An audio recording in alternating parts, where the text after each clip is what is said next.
Hidden in the quiet valleys of the United States are many horse breeding farms. These supply the growing demand for good horses. For today, there are over 10 million horses in the United States, twice as many as in 1920. It is morning at Hidden Valley Farm, and only Bonnie and her colt Toby are awake.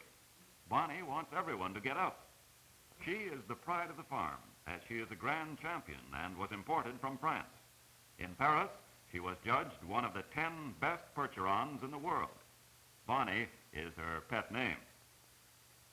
Yes, Buttercup the calf is just waking up too. He is hungry and wants his mother, and he doesn't care who knows it. Bonnie and her stablemate, Black Mammy, are both eager for the day to start. Horses that are good friends are placed in adjoining stalls because they will be happier and so do better work. They are also teamed together in harness. Pat hurries with his morning chores. He has charge of the draft horses, and all day long he takes care of them. All right, Toby, don't rush, Mama. Your turn will come later. Later in the summer, these horses will be shown at the fairs and horse shows and must be in perfect condition. At last it is Black Mammy's turn.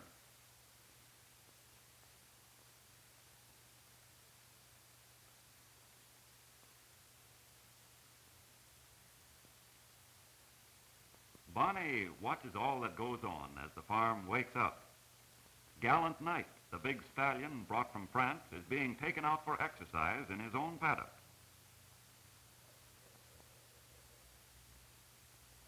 Bonnie, I think, would like to go along. Gallant Knight has a powerful neck, deep chest, and strong back. His colt should be fine, strong workhorses.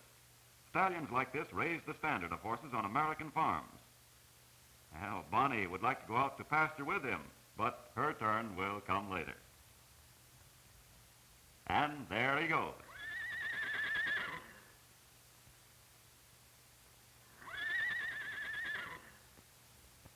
Black Mammy is patient. She is glad she is not Gray Cloud, who she sees is going to be groomed. Gray Cloud and her 6-week-old colt will be kept in their own paddock. Gray Cloud has won many ribbons, and so her colt is very valuable. On a breeding farm, every horse has individual care. Proper feed keeps a horse strong. Then he can do more work. Oh, don't hide, youngster. Nobody is going to hurt you.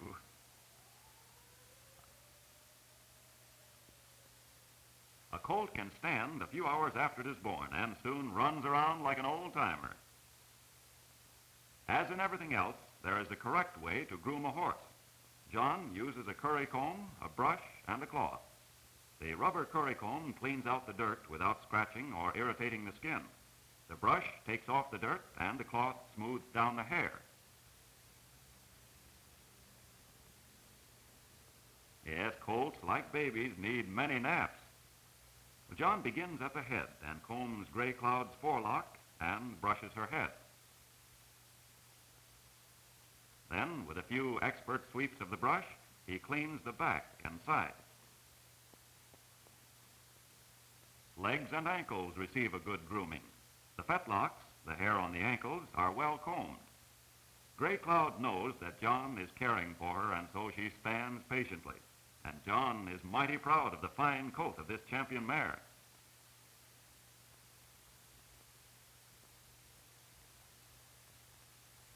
Large farms have their own blacksmith shops. Here the blacksmith is shoeing a horse. He has already trimmed the hoof and fashioned the iron shoe to fit exactly. Now he nails it firmly in place.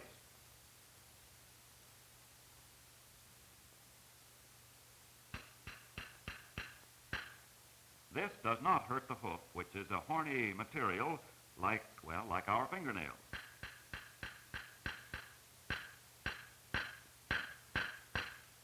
He drives the nails expertly and never touches the tender part of the hoof.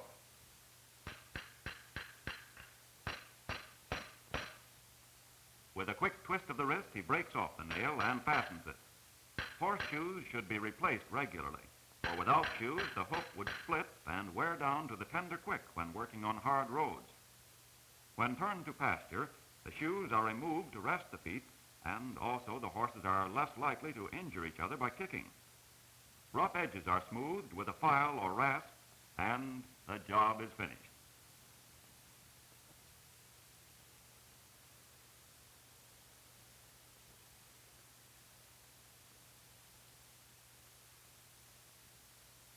Sometimes horses and dogs become such close friends that the horse cannot sleep if the dog is not in his stall at night. When the horse is shipped by train to another place, the dog goes along so that the horse will be sure to sleep well. At last it is time for the men to take Bonnie and black Mammy out to pasture. Bonnie is proud of her colt, and she likes the hours spent grazing. Grass is very good food for a horse. Horses on the range live on grass alone. It contains the vitamins and minerals necessary for a well-balanced diet. However, well-cared-for horses are given additional food to help them develop and to make them stronger.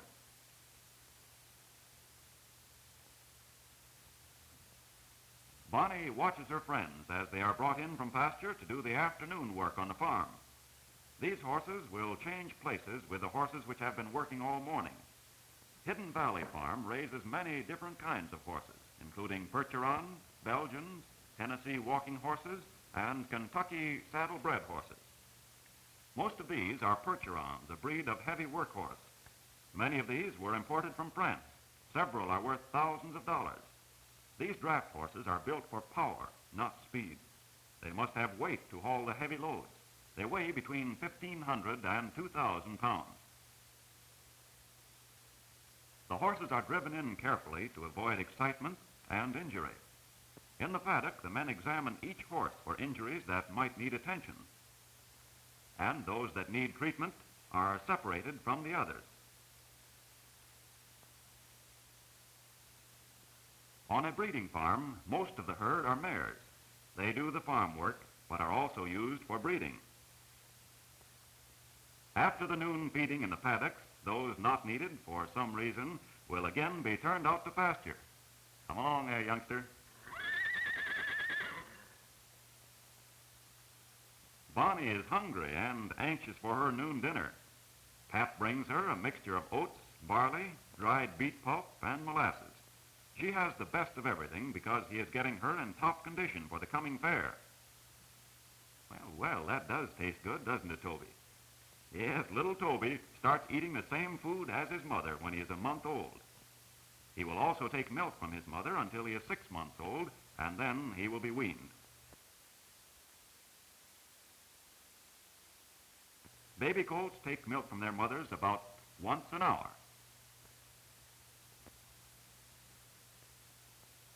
Toby is shy, suspicious, and curious. He wants to know about everything, and on the other side of the fence, the grass is always greener. The horses needed for the afternoon work are harnessed and hitched. Each horse has his own set of harness, which is made to fit him. Collars must be padded and fit comfortably. Rubbing or pinching will cause sores. A horse well-fed, well-shod, and properly harnessed will do better work. These horses do all the heavy work around the farm. This team hauls hay to the different paddocks and pastures. Some horses eat in pasture, some in paddocks, and some in their own stalls. Pat sprays the barn 7 times a day because the flies annoy the horses and keep them from resting. John is cleaning out the stalls in the modern sanitary stable. Clean straw, well shaken up, is the best bedding. Stalls should be cleaned morning and night, and fresh drinking water should always be on hand.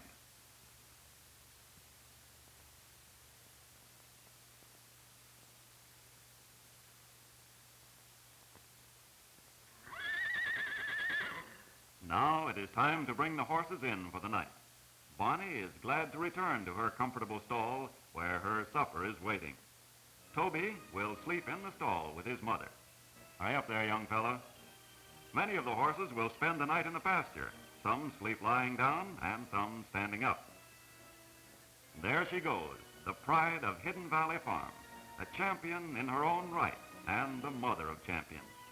Thus we see how careful and scientific care have produced these gentle and intelligent friends and helpers of mankind.